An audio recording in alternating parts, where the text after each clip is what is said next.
Hello students, welcome to DK maths tutorial centre.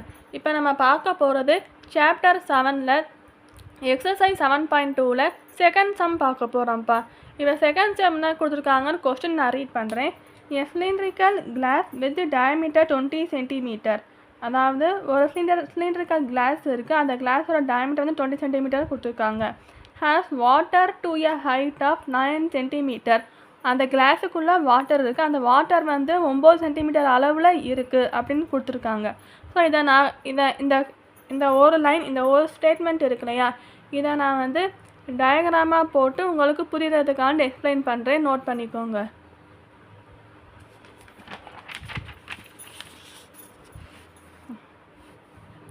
இப்போ இதுதான் cylinder. So இதுதான் cylindrical class.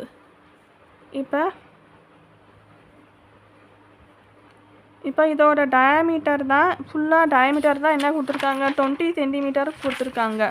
So அந்த full diameter 20 centimetre, அப்போனா radius வந்து 10 சென்டிமீட்டராக இருக்கும். இப்போ வாட்டர் இருக்குது, இப்போ வாட்டர் இது வரை வாட்டர் இருக்குதுன்னு வச்சுக்கோங்க.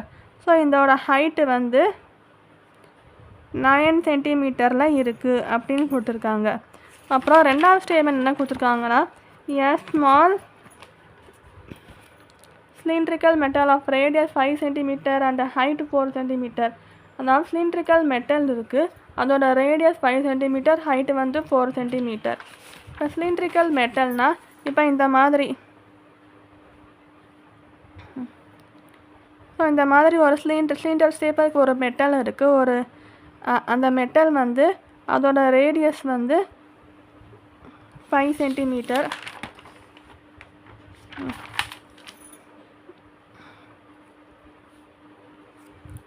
இதோட ஹைட் வந்து 4 சென்டிமீட்டர். ஸோ இதை அப்படியே தண்ணிக்குள்ளே போடுறோம். ஸோ தண்ணிக்குள்ளே போடும்போது இந்த லெவல் வந்து இன்க்ரீஸ் ஆயிடுது. அதாவது இந்த மாதிரி சிலிண்டர் இருக்கு இல்லையா, ஸோ இந்த சிலிண்டருக்குள்ளே இந்த மாதிரி மெட்டல் போடும்போது இங்கே இருக்கிற வாட்டர் லெவல் வந்து இங்கே வந்து கொஞ்சம் மேலே போயிடுது. இப்போ வெயிட்டான ஜாமான் வந்து தண்ணிக்குள்ளே போட்டால் தண்ணி மேலே வரும் இல்லையா, ஸோ அது மாதிரி தான் இதுவும். ஸோ இது வெயிட்டான மெட்டல் சிலிண்டரை இது தண்ணிக்குள்ளே போடுறோம், தண்ணியோட அளவு வந்து கூடிருது. இப்போ இதுக்குள்ளே நம்ம இப்படி போடுறோம்னா தண்ணியோட அளவு கொஞ்சம் இந்த அளவு கூடுதுன்னு வச்சுக்கோங்க. அப்போனா எவ்வளோ தூரத்துக்கு ரைஸ் ஆகுது, ஸோ இங்கேருந்து இங்கே வரையும் எவ்வளோ ஹைட் இருக்குது, எவ்வளோ தூரத்துக்கு தண்ணி வந்து மேலே போயிருக்கு அப்படின்னு கேட்டிருக்காங்க கொஸ்டின்.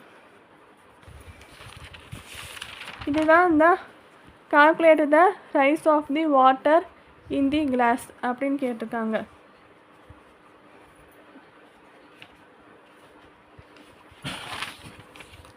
இப்போ நமக்கு வந்து என்ன ஆப்ஷன் கொடுத்துருக்காங்கன்னா, இப்போ இங்கேருந்து இங்கே ரைஸ் ஆகுதுலையே வாட்டர் லெவல், அதோட வால்யூமும் இந்த மெட்டல் ஷேப்பில் இருக்க சிலிண்டர் வந்து உள்ளே போட்டிருக்கோம்ல, இந்த மெட்டல் உள்ளே போட்டிருக்கோம் இல்லையா, இந்த கிளாஸுக்குள்ளே இந்த மெட்டல் வந்து உள்ளே போட்டிருக்கோம். ஸோ இதோட வால்யூமும் இங்கேருந்து இங்கே வர வாட்டர் லெவல் ரைஸாக இருக்குல்ல, ஸோ அதோட வால்யூமும் சேம்னு கொடுத்துருக்காங்க. ஸோ இதை நம்ம எப்படி எழுதணும்னா, volume of the metal equal டுன்னு போட்டு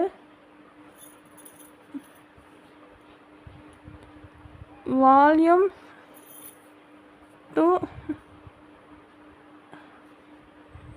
ரைஸ் த வாட்டர்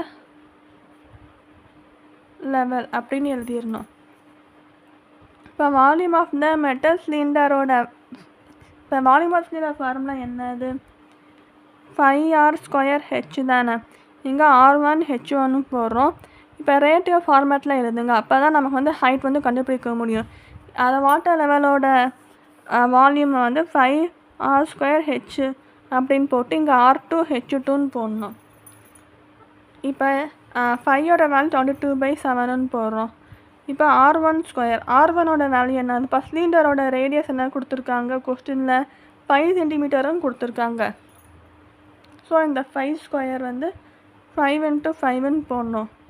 இந்த h1ஓட வேல்யூனா ஹைட் என்ன 4ன்னு கொடுத்துருக்காங்க. அதுக்கப்புறம் இஷ்டன்னு போட்டு 22/7 போட்டு r2².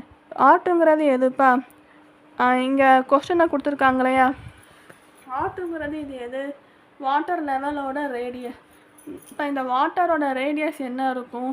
வாட்டர் வந்து சிலிண்டருக்குள்ளே இருக்குது. சிலிண்டரோட ரேடியஸ் என்னவோ அதுதான் வாட்டர் லெவலோட ரேடியஸ். ஸோ இங்கே 20 சென்டிமீட்டர் டயமீட்டர் கொடுத்துருக்காங்களா, அப்போனா 10 சென்டிமீட்டர் தான் ரேடியஸ். ஸோ 10ன்னு போடணும், 10 ஸ்கொயருன்னு போடணும். H2 அதுதான் கண்டுபிடிக்கணும். H2னா இந்த ஹைட் வேல்யூ தான் கண்டுபிடிக்கணும். இப்போ இங்கே பாருங்களேன், இப்போ இஸ் டூ ஃபார்மேட்டில் இருக்குது. ஸோ இஸ் டூ ஃபார்மேட்டில் இருந்தால் இது ரெண்டுமே கேன்சல் ஆயிரும். ஸோ கேன்சல் ஆகிட்டு ஸோ இது வந்து ஃப்ராக்ஷன் ஃபார்மில் எழுதணும். 5 × 5 × 4 வந்து இது வந்து இந்த 5 × 5 × 4 வந்து இங்கே எழுதிட்டு டிவைடட் போட்டு 10 ஸ்கொயரை வந்து 10 × 10 போட்டு into H2 which is equal to 1ன்னு கம்பல்சரி போடணும். ஏன்னா இது ஃப்ராக்ஷன் ஃபார்ம் எழுதிட்டா ஈக்குவல் டு போட்டு 1ன்னு இந்த பக்கம் எழுதணும். இந்த சைடு